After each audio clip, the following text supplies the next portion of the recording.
On February 24, 1986, the manager of an apartment building in Talladega, Alabama, used a spare key to open the door of one tenant's apartment. Shortly before, someone from the local Institute for the Deaf and Blind had contacted him, saying that their student, 24-year-old Sherry Weathers, had been missing from classes for 5 full days with no word. So they asked him to help check on her safety. Weathers was a hearing-impaired single mother with 2 young children, 4-year-old Joey and 5-year-old Chad. When the manager went into Weathers' apartment, he found something was wrong. Even though Weathers and her 2 children were lying in bed, covered by a blanket, a bad smell was coming from there. The manager quickly called the police to report the situation and request that officers come to investigate. Before long, the officers arrived at the scene and confirmed that Weathers and her 2 children were dead. The cause of death for all 3 was asphyxiation, and Weathers' room was the crime scene. Then, the manager shared that Weathers' neighbor, 33-year-old Linda Jarman, she was also a student at the Institute for the Deaf and Blind and had a hearing impairment, had also lost contact. Given that Weathers had already been murdered, he suspected that Jarman might have also been murdered. Minutes later, the manager led the officers to open Jarman's apartment door. No one was in the living room, and her television was still on. Jarman's naked body was found on her bed, and her car had disappeared. Around the same time, the police dispatcher received a report that 32-year-old cocktail waitress Linda Odom had been reported missing. Before this, she had been involved with a man who called himself Danny Ray Spence. Since there were no signs of forced entry in any of the victims' rooms, investigators immediately focused their suspicion on people known to the victims. Soon their investigation pointed to Spence, the man who had been involved with Linda. As the investigation went deeper, they discovered that Spence had not only been in contact with Linda, but had also dated Weathers. Months earlier, after arriving in Talladega, Spence had volunteered as an art teacher at the Institute for the Deaf and Blind. There he met Weathers, and through her, he met Jarman. But no one found where Spence was, because on the day after the victims' deaths, February 20th, when no one knew what had happened, he had mysteriously disappeared. Days later, fingerprints collected from the 2 crime scenes gave comparison results. The results pointed to a wanted man named Daniel Lee Siebert. In 1979, Daniel had been convicted of manslaughter in Las Vegas, Nevada. After his release from prison, he was charged with first-degree assault for attacking a woman in San Francisco in 1985. By this point, investigators had confirmed that Spence was a fake name. The man who had volunteered to teach deaf and blind students to paint was actually a fugitive with a prior homicide conviction who was actively wanted. Although Daniel's whereabouts had not yet been found, as time passed, the evidence slowly came out. On March 3rd, Jarman's stolen car was found on Interstate 65 near Elizabethtown, Kentucky. The car's tires had blown out, which was the reason it had been left behind. Investigators found Daniel's fingerprints in the car, as well as an apartment key. At a nearby campsite, they also found a large amount of women's underwear and a birth certificate with the name Daniel Ray Spence. On March 30th, Linda's naked, decomposed remains were found on the outskirts of Talladega. The cause of her death was also asphyxiation. The operation to hunt down Daniel lasted about 6 months. In those days, he moved through the highway system like a ghost on the road, constantly changing locations, using fake names, and not forming long-term connections with anyone. But the real breakthrough in the case actually came from Daniel himself. On September 3rd, one of Daniel's friends contacted the police, stating that Daniel had called her.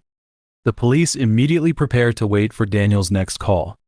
Hours later, his call came.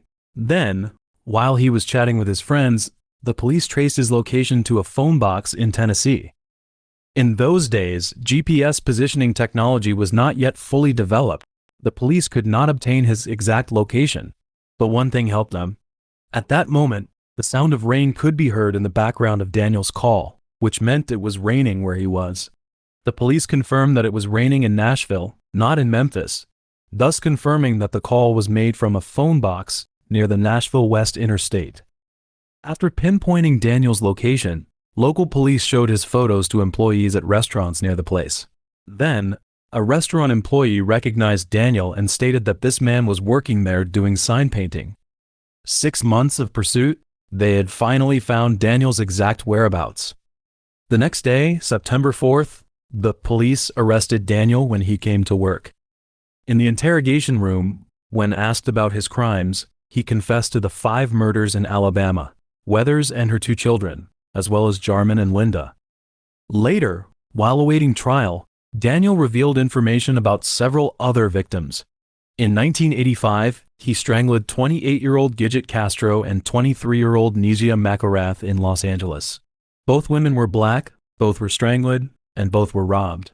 He also confessed to strangling 57-year-old Beatrice McDougal in Atlantic City, New Jersey.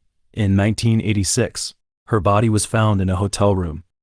In addition, investigators suspected that he had committed more cases. For example, the body of 19-year-old Cheryl Evans was found in Calhoun County the day after 5 murders in Alabama. Daniel himself also implied that he had killed more people.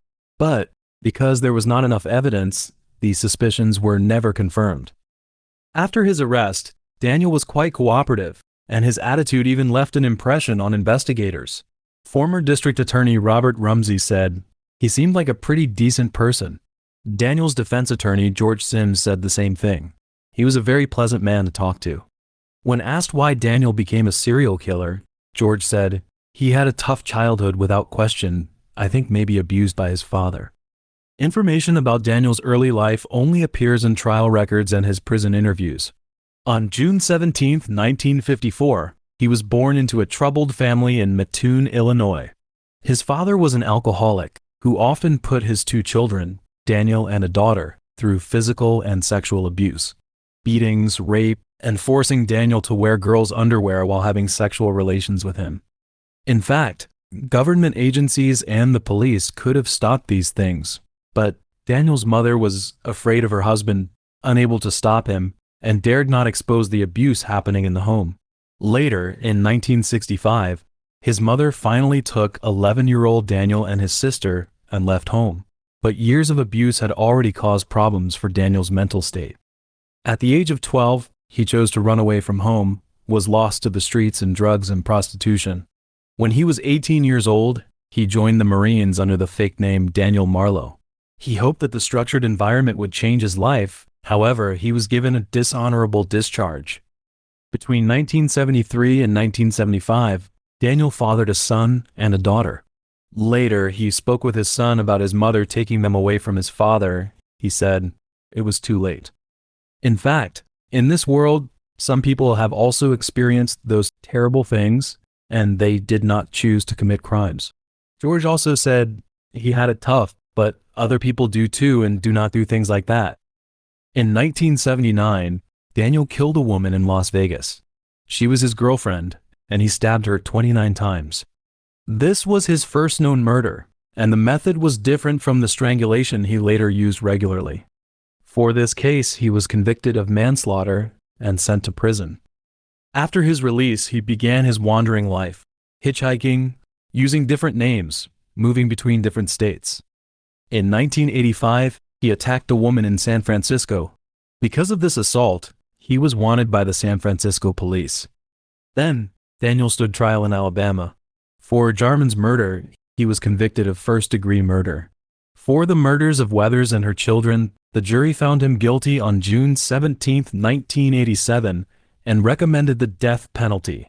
For Linda's murder, he pleaded guilty and was sentenced to life in prison. And those cases in Los Angeles, New Jersey, and other locations, prosecutors did not pursue charges after the death sentence in Alabama. Daniel's execution date was set for October 25, 2007. After entering death row, he continued to paint, something he had learned in childhood to escape his father's abuse. But the subjects of his paintings were completely different from when he was a child hiding from his father. He painted scenes involving women in bondage and sold those works through a website. When the time came, several hours before the execution, the federal court issued a stay order. The reason for the stay order was not related to the conviction, but rather concerned his physical condition. In those days, Daniel was suffering from pancreatic cancer, which was in its final stage. Daniel's attorney argued that The drugs used for lethal injection might interact with the cancer medications he was taking and causing severe pain, which would be cruel and unusual punishment prohibited by the Eighth Amendment to the United States Constitution. Meanwhile, Alabama Governor Bob Riley responded to calls for clemency with a firm refusal. In his statement, he said, "I would in essence be commuting his sentence to life in prison, and that is not the sentence he was given by the jury. His crimes were monstrous, brutal, and ghastly." However, in the end, Daniel's execution was still not carried out, because on April 22, 2008, he died in Holman Prison in Alabama. The cause was complications from cancer. Later, Alabama Attorney General Troy King issued a statement upon learning of Daniel's death. Talking about Daniel's wish to die of cancer before his execution, he said, "It's a shame that he got what he wanted, but the people who he brutally executed had no say in the matter at all, and that is the injustice of this."